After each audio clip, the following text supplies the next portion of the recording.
നമ്മുടെ എല്ലാ ജീവിതത്തിൽ നമ്മളെല്ലാം ജന്മം മുതൽ നമ്മുടെ ജീവിതത്തിൽ നമ്മുടെ അപ്പനും അമ്മയും നമുക്ക് ജന്മം നൽകിയ സമയം മുതൽ നമ്മൾ പാപാവസ്ഥയിലാണ്. നമ്മൾക്കൊരു ജന്മപാപമുണ്ട്. ആ അവസ്ഥയിലൂടെയാണ് നമ്മൾ കടന്നു പോകുന്നത്.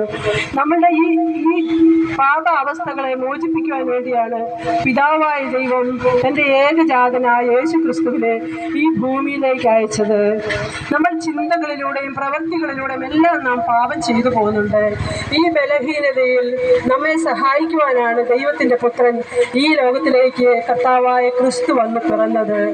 2000 വർഷങ്ങൾക്ക് മുമ്പ് ബേത്ലഹേമിലെ ഒരു കാലിത്തൊഴുത്തിലാണ് നമ്മുടെ രക്ഷകനായ ക്രിസ്തു വന്ന് പിറന്നത്. രക്ഷകന്റെ വരവിനെ പറ്റി ആദ്യമായി അറിവ് ലഭിച്ചത് പാവപ്പെട്ടവരായ ആട്ടിടയന്മാർക്കാണ്.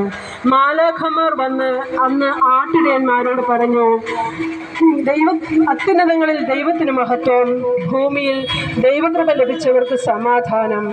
യേശു ക്രിസ്തു ആരും അറിയാതെ 30 വർഷക്കാലം തൻ്റെ സൃഷ്ടിയായ മനുഷ്യനോടുകൂടി അവർക്ക് വിധേയപ്പെട്ട് ജീവിച്ചു.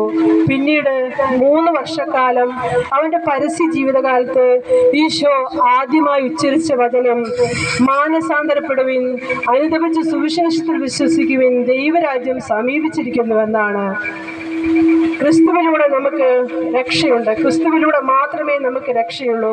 പിന്നീട് എല്ലാ മനുഷ്യരുടെയും പാപങ്ങൾ ക്ഷമിച്ചും രോഗങ്ങൾ സുഖപ്പെടുത്തിയും അവൻ പലസ്തീനായാലും യൂദയായാലും മുഴുവൻ ചുറ്റി സഞ്ചരിച്ച് അവൻ എല്ലാവരെയും ദൈവരാജ്യത്തിന് വേണ്ടി ഒരുക്കുകയായിരുന്നു.